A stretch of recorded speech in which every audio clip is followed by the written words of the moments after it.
Mednarodnih smernicah za helikoptersko reševanje je še marsikaj, kar v Sloveniji ni optimalno. Kar se sestave ekipe tiče, ni optimalno iz preprostega razloga, ker imamo v helikopterju namesto medicinskega reševalca, tako kot v reševalnih vozilih bi moral biti tudi v helikopterju, namesto njega sledi policist, ki ima policijske naloge. In to se pri gorskem reševanju ni optimalno.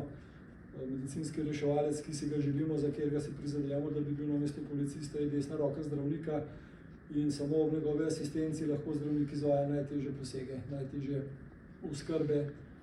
Tako da ponesrečencev in bolnikov, tako da to je en tak handicap. Potem so pa še številni drugi. Naš aktivacijski čas je čisto predolg, zaradi tega, ker nismo v istih prostorih.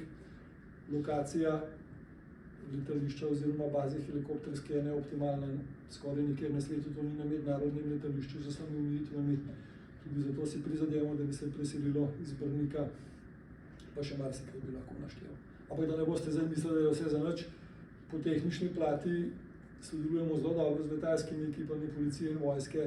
Tehnično smo enako usposobljeni kot najboljše reševalne službe v Evropi, v Alpah. Iz najtežjih sten, iz najtežjih mest lahko rešujemo. So pa te pomanjkljivosti, ki sva jih zdaj naštela, pretežno organizacijske.